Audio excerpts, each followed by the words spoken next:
không biết là mọi người đã từng tìm hiểu gì về dự án NFT3 ngày hôm nay tham gia buổi MA của mình hay không? Thì trước khi mà diễn giả vào thì mình sẽ trao đổi một chút thông tin về dự án. Thì founder của dự án thì bạn ấy đã có 10 năm kinh nghiệm làm việc ở trong lĩnh vực crypto và cũng là founder của một số dự án khá là tên tuổi. Và hôm nay thì bạn ấy đã nhận lời đến với cộng đồng The Coin Capital để giải thích cho bọn mình về thông tin về dự án và trao đổi cũng như là để xem có bạn nào là fan cứng của bạn Dylan không thì có thể học dành cho bạn ấy những cái câu hỏi về bạn ấy cũng như là về dự án hoặc là về tầm nhìn của bạn ấy về thị trường crypto và quan điểm của bạn ấy về những cái sự thay đổi trong thị trường như kiểu là các phút của ủy ban SEC hay là của những cái vấn đề ở trong thị trường ấy thì liệu nó có ảnh hưởng gì đến thị trường crypto hay không và mình sẽ làm thế nào để có thể ứng biến được với những cái thay đổi đó. Thì đó là một số cái nội dung mà mình muốn trao đổi trong buổi MA ngày hôm nay.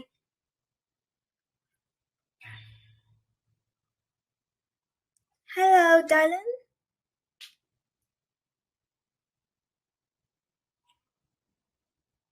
Can you hear me? Can you hear me okay? Yes. Yes, I can hear you. Awesome. Okay, Great. so welcome you to our community, and people are very ready to hearing information about you as well as your project. Great. Great. I look forward to talking to everybody about it. Okay, so yeah, we could start the email right now. Okay, so for the first part, so we would love to hear some information about you, about your background and your experience in the crypto space. Yeah, absolutely. So, I first, I guess I've been involved as an enthusiast since late 2011, and then I got more serious by 2012, and by 2013, I was like mining, because at that point in time, it was easier to mine than it was to actually buy, because there were very few places you could actually buy Bitcoin, Yeah. or I guess Litecoin at the time too. It was just coming out. So I was mining LTC for a while. And I'm here in Toronto, and I got to know the Ethereum team, some of the Ethereum team in the very early days, including Anthony Diorio. Got involved in the Ethereum. The story is like amazing, as you have like the co-founder of Kylan. It is like a well-known project in Vietnam. Yeah. Yes. And I think it's amazing. And you look very great today. Thanks, you too. Okay, so I will translate a little bit for my community.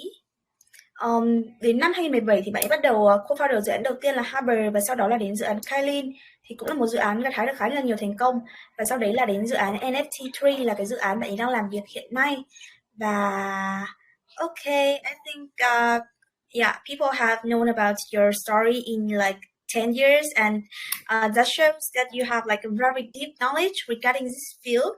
So could you share what are the most meaningful lessons that you have learned in this field, or like any experience that you want to share to everyone?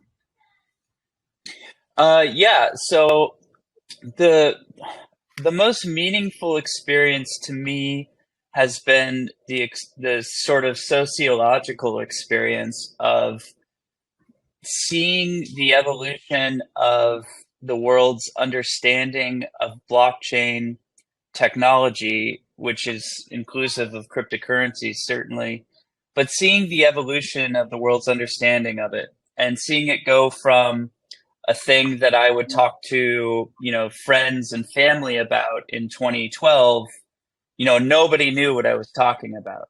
And seeing it go from, blockchain is synonymous with Bitcoin. In fact, in those days, there was the word blockchain was just beginning. Like it was just, blockchain was like a new word, a new concept. And people were like, well, what do we say? Do we say blockchain or Bitcoin? Right? That was those were people who knew about it and who were proponents of it. And seeing it go from that point where we don't even have a name for it to, Yes. everybody accepts it is really, really interesting to me, and has been very meaningful, because I had a conviction then about it, and no one, and it was hard to have that conviction because no one, or not no one, but very few people understood what I was talking about. It would be like you saying, listen, guys, the sky is falling. And everyone's like, no, it's not falling. And Yeah. then you're like, no, it's going to fall. And they say, no, I don't even know what you're talking about. And so and having that conviction was hard at that time. And I have a lot of respect for people who had that conviction, including self-respect, I suppose. So that has been the most meaningful thing, I think, is seeing that evolution, over time and being part of it. Yeah. You like the pioneer of the cryptocurrency space. As I mean, like in 2012, like nearly nobody in Vietnam knows about crypto, and we only have like the big adoption like around 2020. Yeah, like 8 years later. So, yeah. But we are also in like a very first step of adoption, and I think like the future will be much more interesting and meaningful as well. Ok, Agreed. thì câu hỏi mình đặt ra cho bạn diễn giả đó là có một cái sự kiện, một cái kinh nghiệm hay là bài học nào lớn nhất mà bạn ấy đã học được ở trong thị trường crypto hay không? Thì bạn ấy trả lời đó là chứng kiến cái sự thay đổi về nhận thức về xã hội của mọi người, về nhận thức của mọi người về crypto. Thì vào năm 2012 bạn ấy có kể cho mọi người như kiểu là gia đình hay bạn bè về crypto, thì nó là một cái concept quá là xa lạ và sẽ không ai hiểu về nó cả. Bạn ấy có miêu tả nó không khác gì là bảo mọi người là bầu trời đang đổ sập xuống kìa, và sẽ không ai hiểu được là bạn ấy đang nói về điều gì. Tuy nhiên đến hiện nay ấy thì cũng đã có khá là nhiều mọi người hiểu về crypto, có kiến thức về crypto, và cái nhận thức của mọi người về tiền mã hóa, tiền điện tử đã tăng lên nhanh chóng, và đó là một cái mà bạn ấy cảm thấy rất là thú vị và rất là ấn tượng, và bạn ấy muốn tiếp tục những cái sứ mệnh đó trong tương lai. Okay, and like another interesting questions regarding current fluctuations in the crypto markets. You could see like the bankruptcy of like Silicon Valley Bank, or the bankruptcy of like FTX or Luna, or like the changes in the policies of like FED due to like the increased inflation. So, what is your opinion regarding the effects of the current changes, and how do the events will affect new crypto trends and new directions in the market? Okay.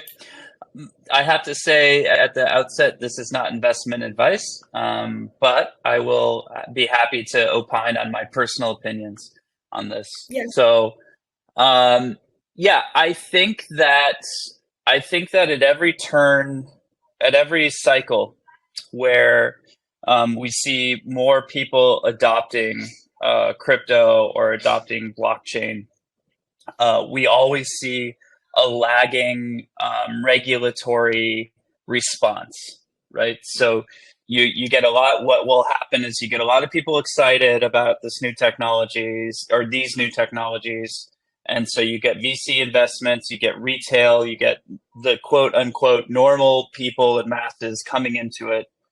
And then, about a year or 2 years later, you see a sort of a regulatory response. In 2013 and 2014, the communities were small enough that these responses were kind of small, and in response, or sorry, not to be not to not to be redundant. So the responses were small, and then in 2017, more people are coming. It's a magnitude increase. 10 times as many people came in 2017, and then now in 2020, 10 times that number. And so we're getting to a point where governments and states are seeing we're getting to a point where they need to get more and more deeply involved in the response to people taking control of their value and their finance and things like that, right? Within for and by themselves.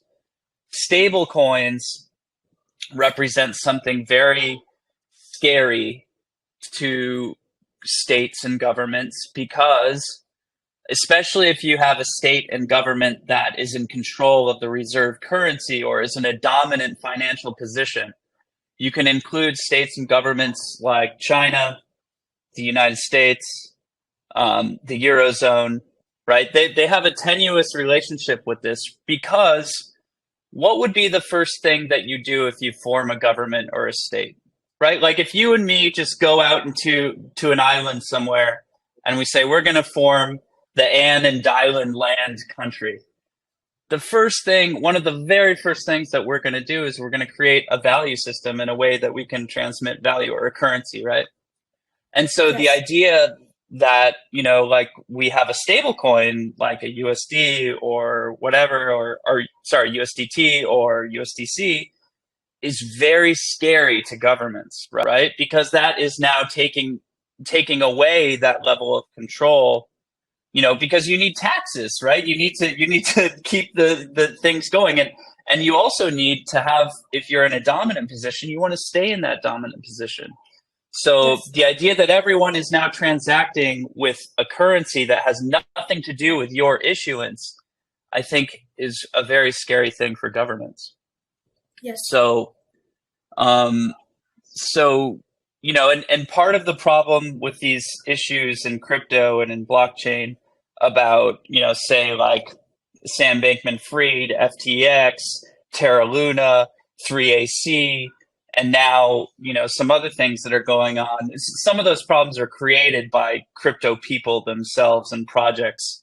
But some of the problems and some of the narratives are also coming from the side of governments and states, I think, being pretty antagonistic about these things. So when we're talking about the current problem with USDC, that's actually, I think, an issue more on the government side and the state side, saying, enforcing narratives, because USDC is supposed to be like the best one, right? It's supposed to be Yes. the safest one.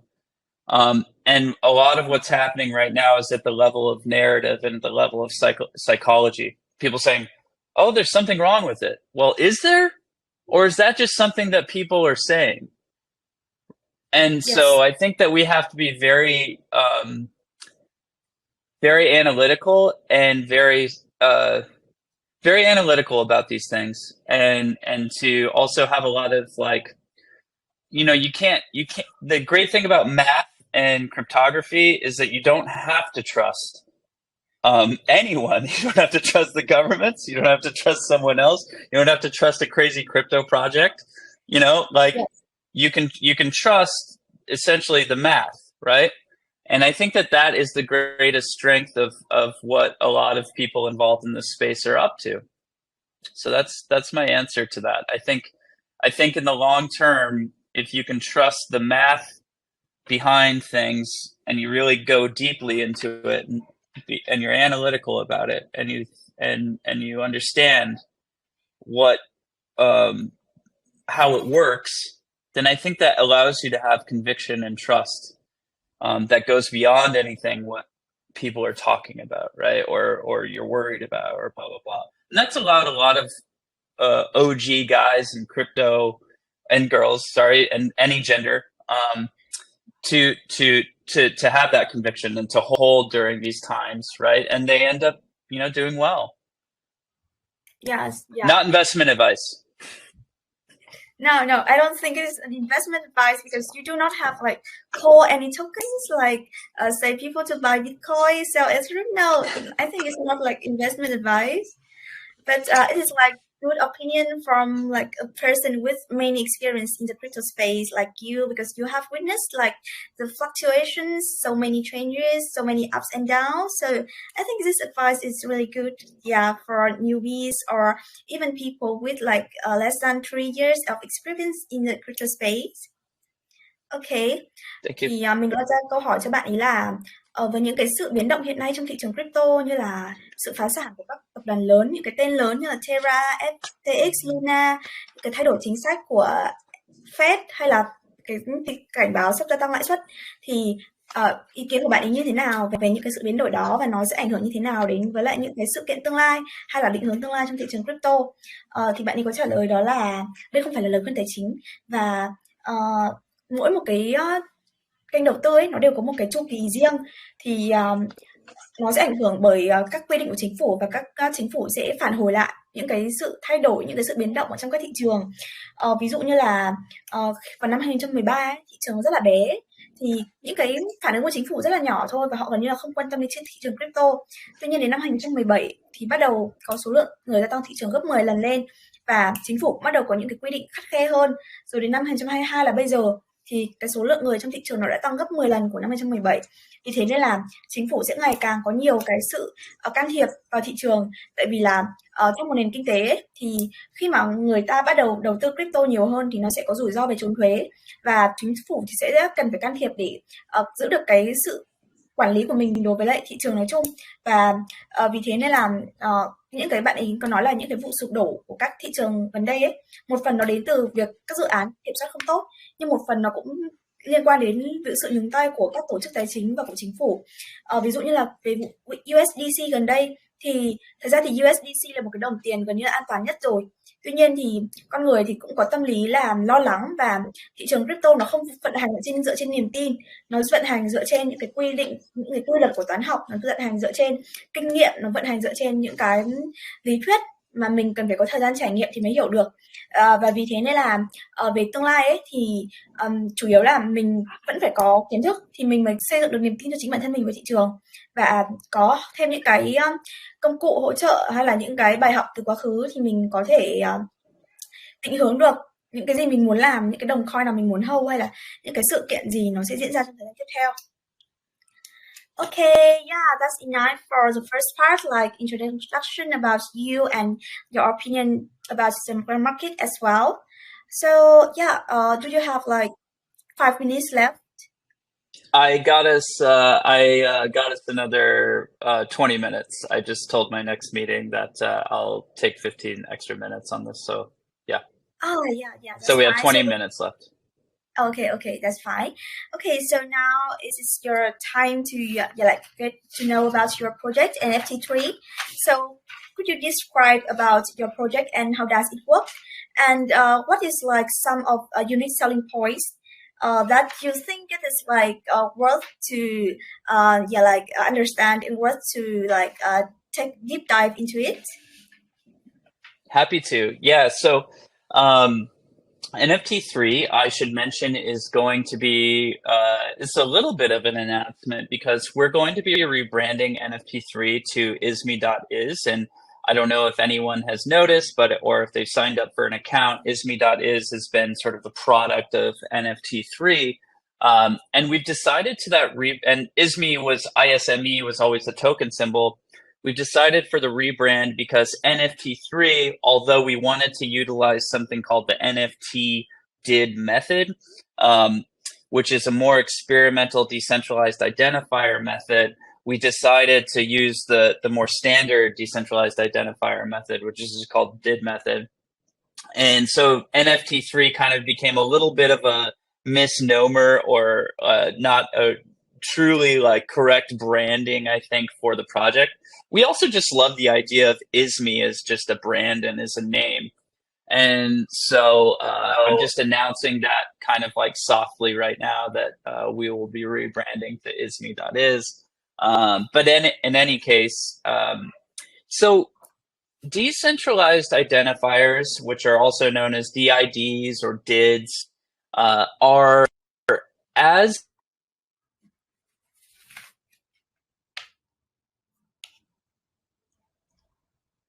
Sorry. And some problems. I could not hear you. Statement, but I think it's nonetheless true. And can you hear me? Oh yeah, I could hear you now.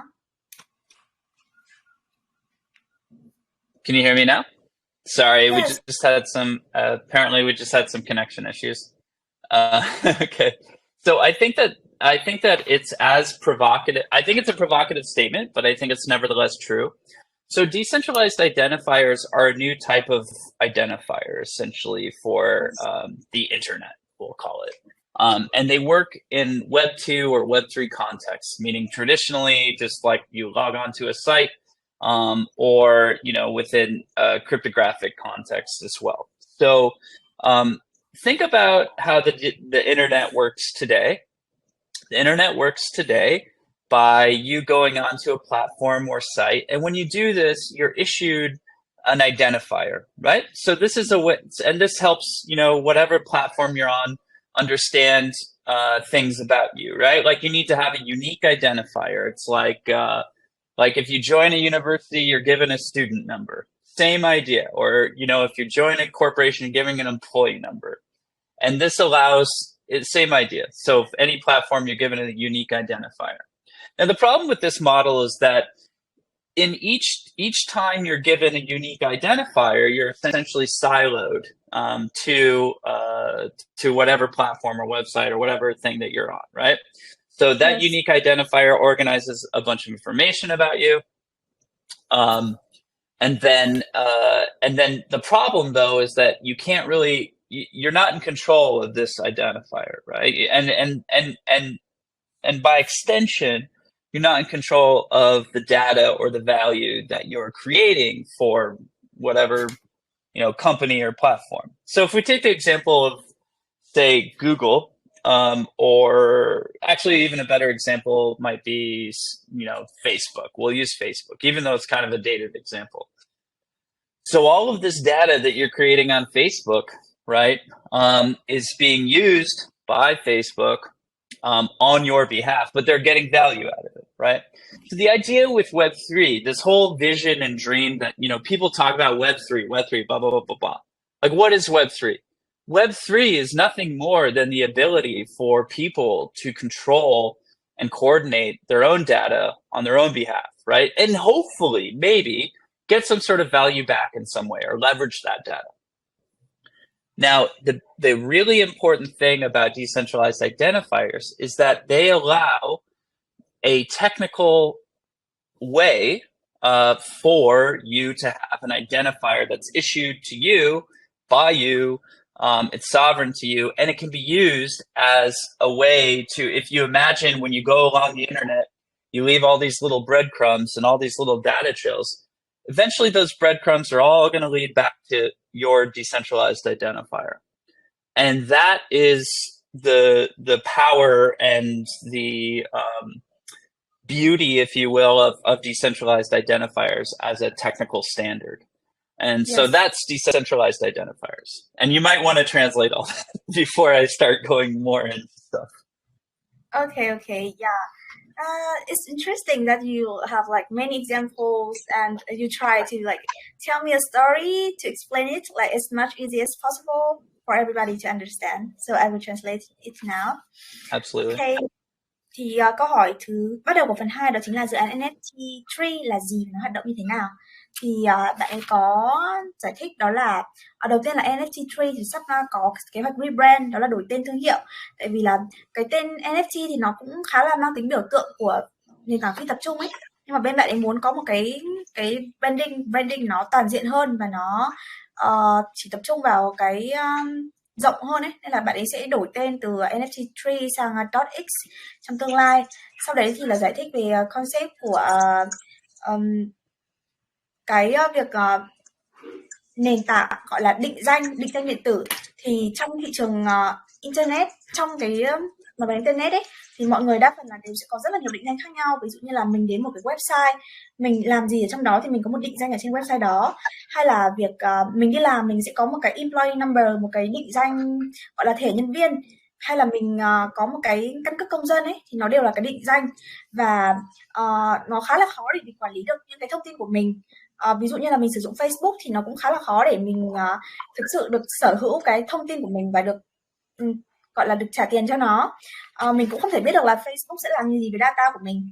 Và vì thế nên là bản thân của Web3 ra đời chỉ thực hiện một cái sứ mệnh đơn giản, đó chính là giúp cho mọi người có toàn quyền quản lý dữ liệu và có toàn quyền quyết định được dữ liệu của mình sẽ được làm gì, sẽ được dùng làm gì, và mình có thể kết nối được những cái dữ liệu ở trên tất cả các nền tảng khác nhau lại với nhau thành một. Thì đó là cái cái sứ mệnh mà bạn ấy muốn thực hiện, đó là kiểm soát được tất cả các dữ liệu, thông tin và kiểm soát được những cái giá trị mình tạo ra ở trên môi trường internet. Thì đó cũng là cái sự khác biệt cơ bản giữa web 2 và web 3. Yeah, okay, I think it's good to go forward. Great.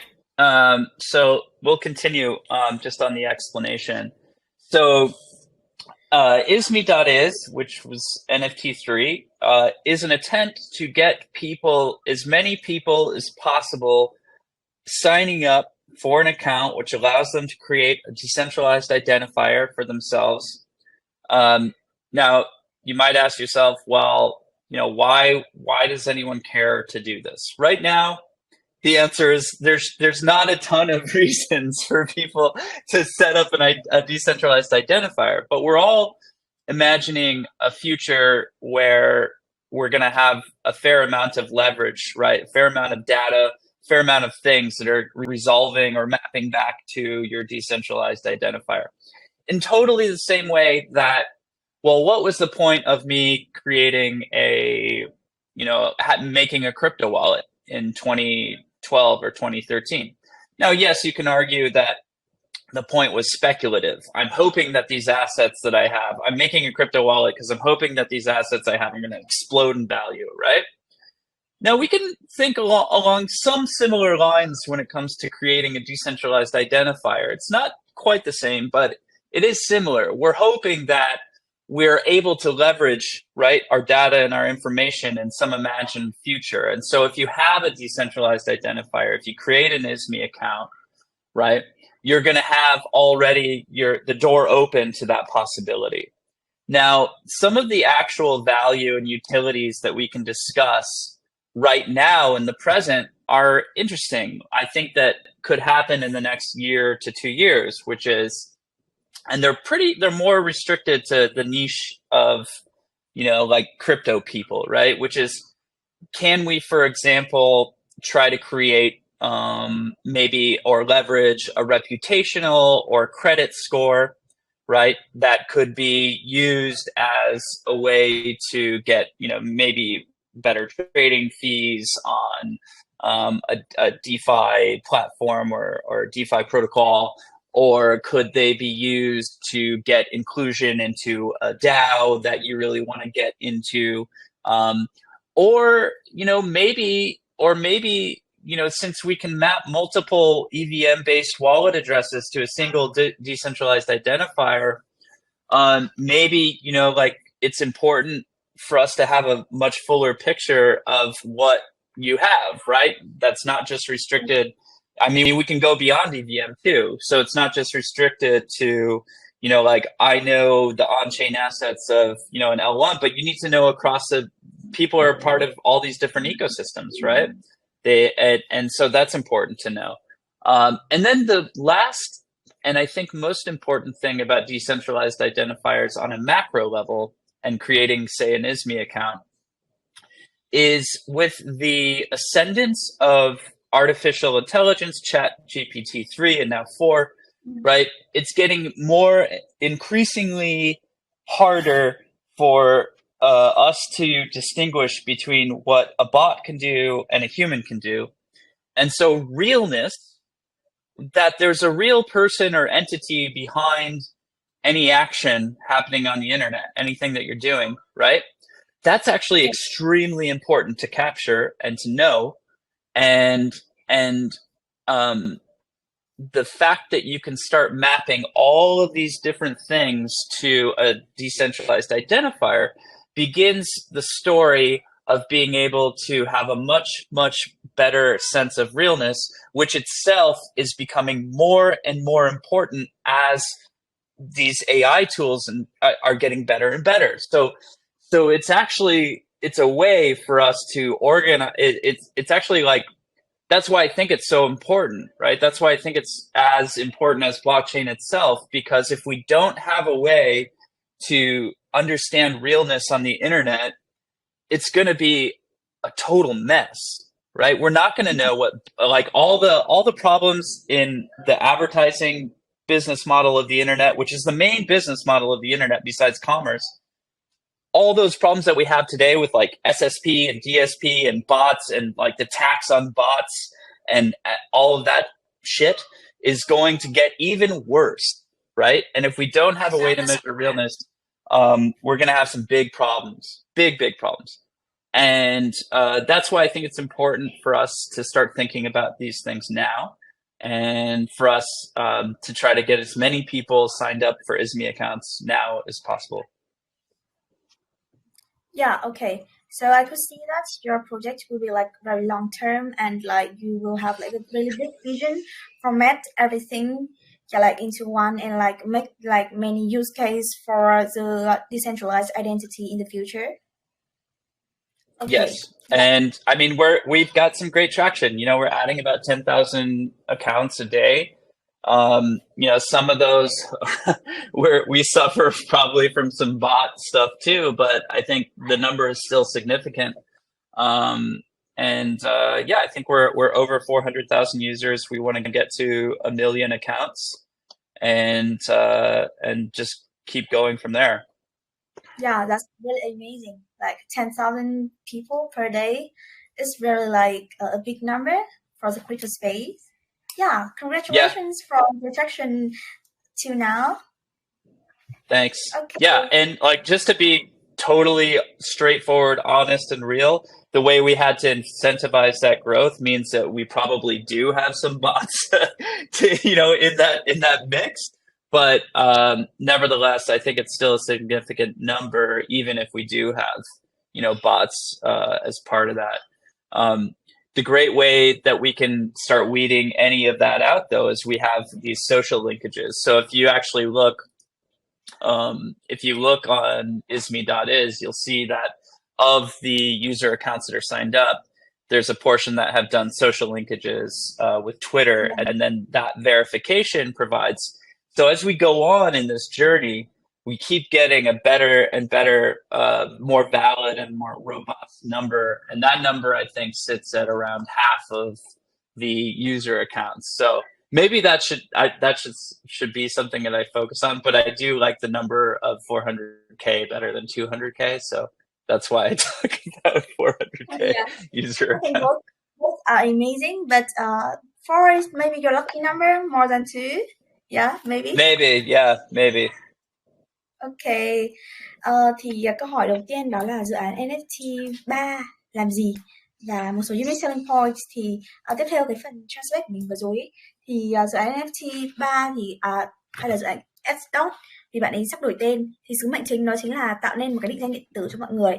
Và khi mà mọi người đăng ký tài khoản ấy thì mọi người có thể nâng cấp những cái dữ liệu của mình lên, và khi mà các bạn ấy có một bức tranh tổng quan lớn thì mình có thể kết nối tất cả những cái dữ liệu lại với nhau và mang lại cho mọi người những cái giá trị sử dụng trong tương lai.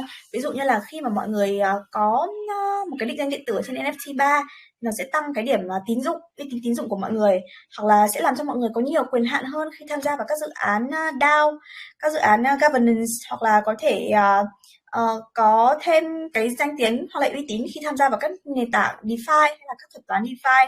Thì đó là những cái ưu điểm mà mọi người sẽ dần dần nhìn thấy trong tương lai.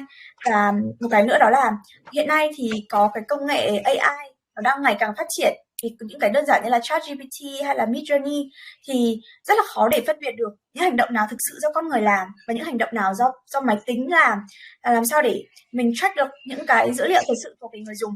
Thì lý do tại sao mà mọi người nên có một cái định danh điện tử, và nó sẽ rất là có ích cho mọi người khi mà thị trường DeFi hay là những cái công cụ AI, những cái trí tuệ nhân tạo, trí tuệ thông minh ngày càng phát triển, thì mình đã có một cái dữ liệu, những cái giá trị mình đã tạo ra trong suốt cái quá trình vừa qua. Thì đến nay thì dự án của bạn đã thu hút được khoảng 10.000 tài khoản đăng ký mỗi ngày, và tổng số lượng người dùng hiện nay là khoảng 400.000. Thì bạn ấy cũng có chia sẻ là có thể là một phần trong số đó là bot đấy, nhưng mà các bạn ấy có thể phân biệt được là đâu là bot, đâu là người, do là trong khi mà mình đăng ký tài khoản ấy sẽ có những cái nhiệm vụ như là đăng liên kết với các tài khoản mạng xã hội, hoặc là thực hiện những cái nhiệm vụ ấy, thì mình có thể phân biệt được là như kiểu là verification, mình tích vào captcha để mình tạo được tài khoản. Thì đó là cách để phân biệt được đâu là người, đâu là bot. Và ước tính thì có khoảng là một nửa trong số các tài khoản được đăng ký là của người đăng ký. Thì với số lượng 200.000 user trong một thời gian ngắn thì cũng là một con số khá là ấn tượng. Okay, so yeah, What an amazing question. So for the next question, what achievements have your project made in the past? I think you have already answered it.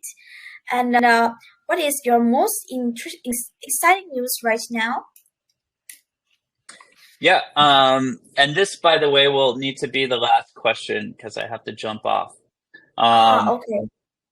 So the most exciting news right now is next week I head to Costa Rica for a private event with Jack Dorsey, the founder of Twitter. And I'm excited to talk to him, hopefully personally.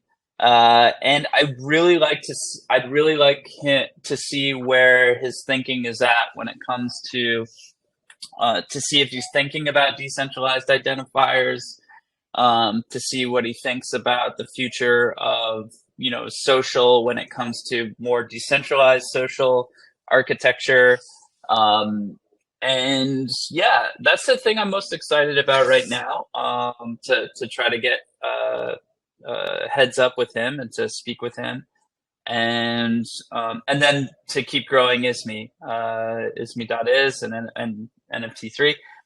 But yeah, to keep growing as much as possible, to start working on some interesting products that might be useful for people. So we're thinking about, like a degen type of score or something like that. And yeah, and then also I think we're going to get into aggregating a lot more type of info to decentralized identifiers, which would be other wallets.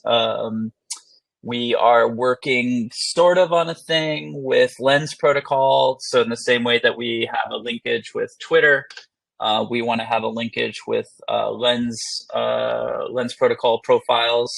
Same idea. So you'd be able to link your Lens protocol profile over to your isme.is. And yeah, those are the main things. Wow, yeah, that's really amazing that you could connect with Twitter to have a personal talk in the next week. So I really hope that you could have so many interesting ideas or future collaboration with Twitter. And a big surprise that you could now coordinate with Lens protocol, as you guys could mix and create more value together, not like competitors but like supporter for others projects. So that's really amazing. Yeah, absolutely. I mean, it's important for all of the projects right now that are working in the space of like decentralized identity to work together, I think, somewhat, because right now it's, we're all trying to get, user adoption. We're trying to grow our ecosystems independently, but the extent to which we can form linkages between all of our ecosystems, the better, because what that means is that we have more of, so like if I have a Lens protocol profile linked with an isme.is account and vice versa, it actually strengthens the possibility that each of those is more real or more valid, right? So in fact, it makes sense for us to collaborate more than compete at this point in time. And I think as time goes on, it'll keep making sense, but we'll see.